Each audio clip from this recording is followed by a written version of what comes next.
Hello everyone. तो जैसा कि आपने पिछले दो वीडियो में क्वांटम संख्या और परमाणुओं में इलेक्ट्रॉन बनने से संबंधित सारी चर्चा कर ली थी हमने। आज हम बात करेंगे उन्हीं से रिलेटेड कुछ क्वेश्चंस की।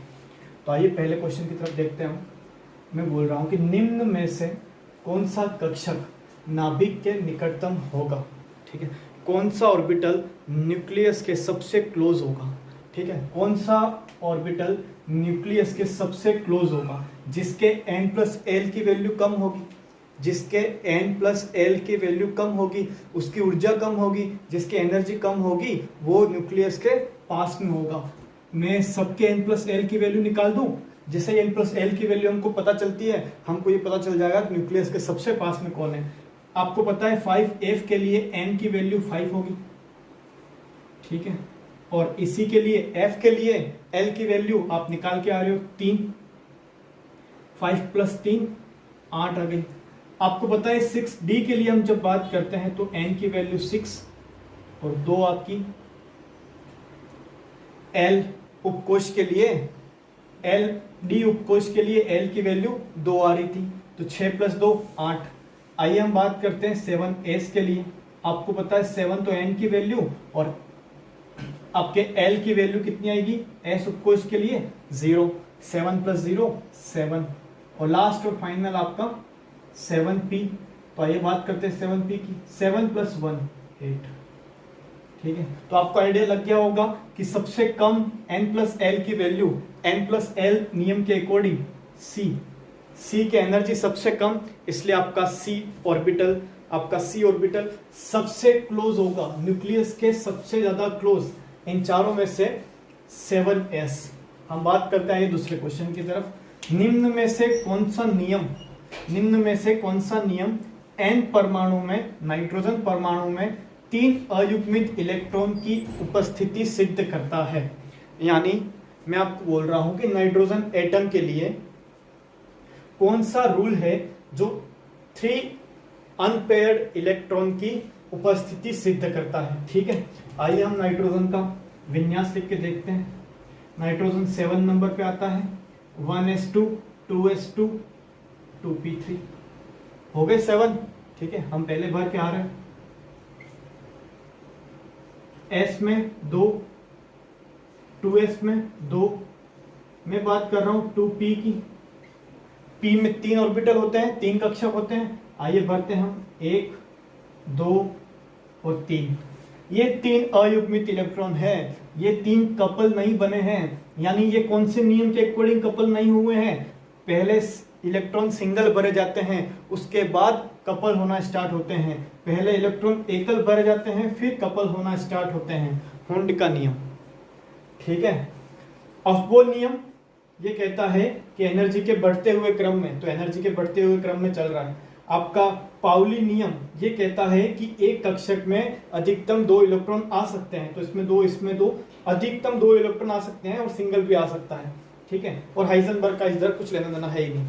ठीक है, मैं बात कर रहा हूँ हुंड्स रूल, अफबोल प्रिंसिपल, आपका पाउली एक्सक्लूजन रूल और आपका हाइजेनबर्ग अनसर्टेनिटी प्रिंसिपल। ठीक है, इसमें से आपका हुंड का नियम। आंसर सही हो गया आपका करेक्ट, ए ऑप्शन। फिर मैं बात कर रहा हूं तीसरे क्वेश्चन की। आइए तीसरे क्वेश्चन को हम देखते हैं। जैसा कि तीसरा क्वेश्चन आपसे पूछना चाह रहा है कि निम्न कक्षक चित्र में ऑर्बिटल डायग्राम में से किसमें पाउली अपवर्जन नियम एवं हुंड के नियम का उल्लंघन हो रहा है। ऐसे कौन सा ऑर्बिटल डायग्राम है इन चारों में से जो पाउली एक्सक्लूजन प्रिंसिपल और हुंड रूल दोनों को फॉलो नहीं कर रहा है। ठीक है, आइए ऑप्शन ए में देखते हैं।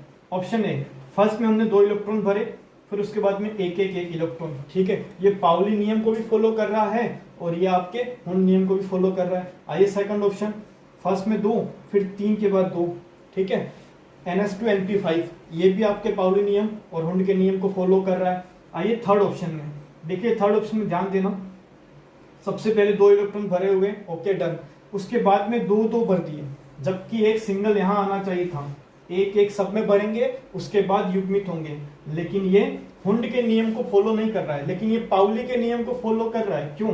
क्योंकि हर कक्षक में 2 विपरीत चक्रण वाले इलेक्ट्रॉन आ रहे हैं। ठीक है, नेक्स्ट डी की बात कर रहा हूं मैं। नेक्स्ट डी में देखना, डी जो है आपका पहले 2 भरे, फिर 2 समान चक्रण, यहां ध्यान देना।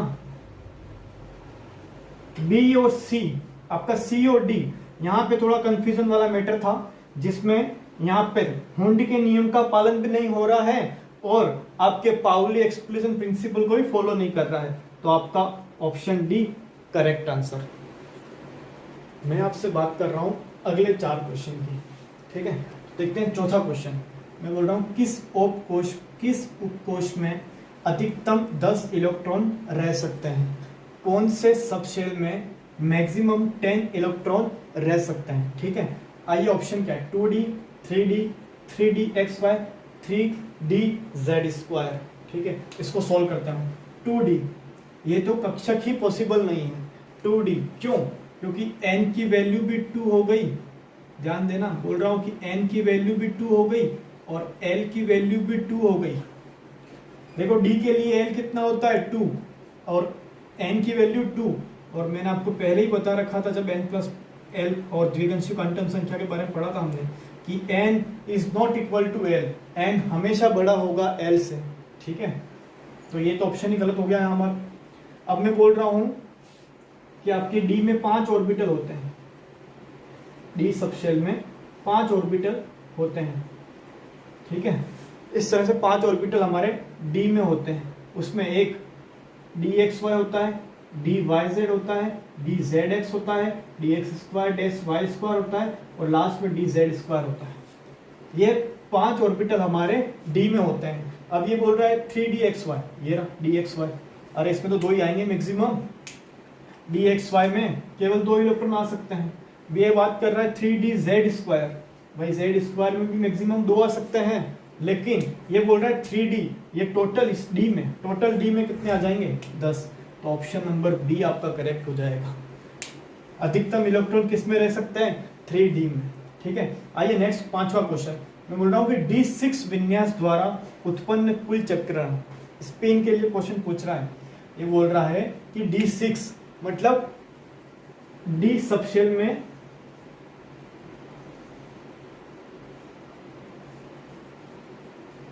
6 भर के दे रहा है ये, और बोल रहा है कि चक्रण निकालिए। ठीक है, आइए देखते हैं आसान सा तरीका। सबसे पहले हुंड के नियम से एक इलेक्ट्रॉन भरेंगे, सिंगल। ठीक है, अब d6 5 हो गए, छठा इलेक्ट्रॉन युग्मित हो जाएगा। ठीक है, प्लस हाफ से माइनस हाफ कैंसल, इसका प्लस हाफ, इसका माइनस हाफ, दोनों आपस में कैंसल, तो इधर तो स्पिन कुछ होगी नहीं। ठीक है, प्लस हाफ से माइनस हाफ कैंसिल हो जाएगा, वैल्यू कैंसिल हो जाएगी, मैग्नीट्यूड कैंसिल हो जाएगा। ये प्लस हाफ और प्लस हाफ। ठीक है, 4 प्लस हाफ, तो 4 इंटू 1/2, आंसर आपका फाइनल निकल के आ जाएगा 2। तो आपको इस कैसा भी विन्यास देते हैं, वो कोई भी विन्यास देते हैं, आप स्पिन आराम से कैलकुलेट कर सकते हो। देखिए नेक्स्ट छठे क्वेश्चन के लिए, किस उपकोष में उपस्थित इलेक्ट्रॉन की अधिकतम संख्या है? किसी उपकोष में उपस्थित इलेक्ट्रॉन की अधिकतम संख्या। ठीक है, आइए देखते हैं।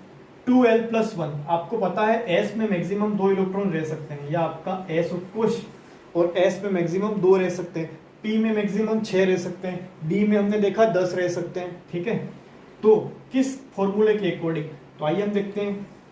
2 इंटू 0 रख दिया मैंने, s के लिए बात कर रहा हूं, जिसकी वैल्यू 2 आ गई वो करेक्ट आंसर हो जाएगा। +1, 2 इंटू 0 +1, 2 इंटू 0 0 +1, तो वैल्यू 1 आई। हमारे हमने s लिया है, और s में मैक्सिमम कितने इलेक्ट्रॉन आ सकते हैं? s में मैक्सिमम 2 इलेक्ट्रॉन आ सकते हैं। इधर आ जाइए, मैं बोल रहा हूँ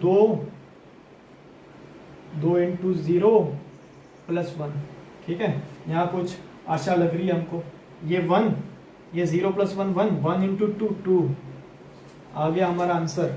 ठीक है, अब यहाँ पे आंसर चेंज करके देखिए, आपको पता है p में 6 आ सकते हैं, तो 1 रखिए। 2 इंटू 1 2, 2 + 1 3, 3 दूनी 6।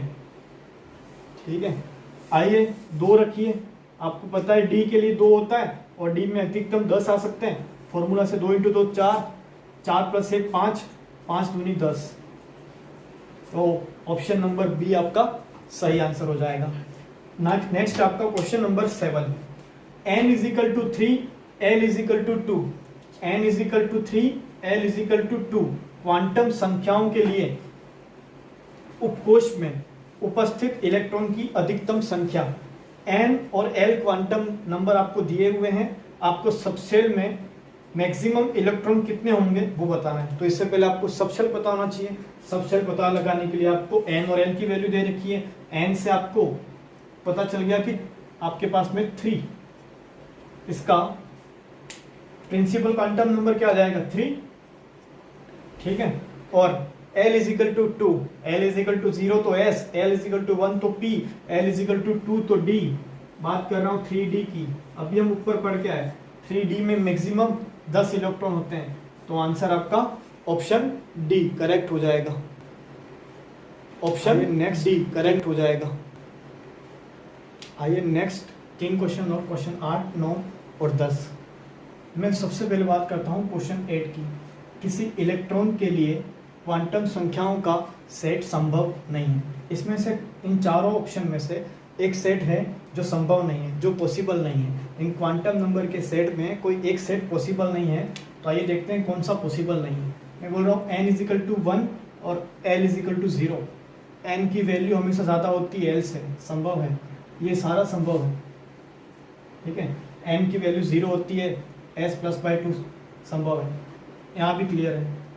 डी ऑप्शन में देखना आप लोग, डी ऑप्शन की बात कर रहा हूँ। n is equal to 3, l is equal to 2, l is equal to 2 मतलब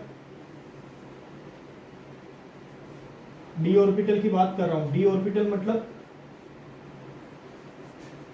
5 डी ऑर्बिटल होते हैं।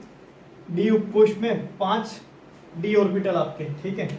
इसके m की वैल्यू स्टार्ट होगी आपकी -2 से, -2, -1, 0, +1, +2, इस तरह से वैल्यू स्टार्ट होती है हमारी, ठीक है। जैसे यहाँ बात करता हूँ मैं आपका ऑप्शन बी में। आइए ऑप्शन बी में मैं बोल रहा हूँ l इज इक्वल टू 7, तो इसकी वैल्यू स्टार्ट हो जाएगी -7, 0, +7। यानी मैं बोल रहा हूँ कि m की वैल्यू -l 0 से +l तक होती है, -l से 0 से +l। अब ऑप्शन डी में देखिए आप लोग, n is equal to 3, l is equal to 2, यहाँ तक सेट संभव हो रहा था। लेकिन n की वैल्यू आपकी -2 तक होती है और +2 तक, ठीक है। लेकिन यहाँ पे ऑप्शन दे दिया इसने m की जगह पर -3, तो आपका ऑप्शन डी करेक्ट हो गया। ये सेट संभव नहीं है, ये पॉसिबल नहीं है, m की वैल्यू ये पॉसिबल नहीं होगी। आइए बात करते हैं नेक्स्ट 9वें क्वेश्चन की। Fe परमाणु में, आयरन परमाणु में, आयरन एटम में कितने इलेक्ट्रॉन के लिए n इज इक्वल टू 3 और l इज इक्वल टू 2 होगा। मतलब बोल रहा हूँ कि आयरन एटम में हाउ मेनी इलेक्ट्रॉन जो n इज इक्वल टू 3 और l is equal to 2 value में एडजस्ट करते हैं। तो n इज इक्वल टू 3, आपका n की वैल्यू 3 और l इज इक्वल टू 2, यानी 3d की बात हो रही है, ठीक है। Fe में टोटल इलेक्ट्रॉन होते हैं हमारे 26, इसका एटॉमिक नंबर 26 इलेक्ट्रॉन भरते हैं हम। तो उसमें से 20 इलेक्ट्रॉन तो हम भर देंगे 4s2 तक, और 3d में फिर कितने आ जाएंगे लास्ट फाइनल के 6। कैसे भरते हैं तो आपको पता ही है, 1s2, 2s2, 2p6 10 हो गए, 3s2, 3p6 18 हो गए, फिर भरता हूँ 4s2 20 हो गए, और d में कितने भरूंगा 6। तो यही पूछ रहा है, n इज इक्वल टू 3 और l इज इक्वल टू 2, यानी 3d में कितने इलेक्ट्रॉन है 6। लास्ट फाइनल आपका dxy कक्षक में इलेक्ट्रॉन के पाए जाने की प्रायिकता, प्रोबेबिलिटी ऑफ इलेक्ट्रॉन पूछ रहा है ये इन dxy ऑर्बिटल, ठीक है। आइए देखते हैं x तथा y अक्ष पर, ठीक है, x या y एक्सिस पर, x एवं z एक्सिस पर, y एवं z एक्सिस पर, और लास्ट ऑप्शन अक्ष से, एक्सिस से 45 डिग्री एंगल पर। तो डी ऑर्बिटल का शेप कैसा होता है, डी ऑर्बिटल का शेप होता है अक्षों के बीच से, ठीक है। डी ऑर्बिटल का शेप होता है इस तरह से, ठीक है। ये 90 का एंगल और जस्ट बीच में आपका 45 का एंगल।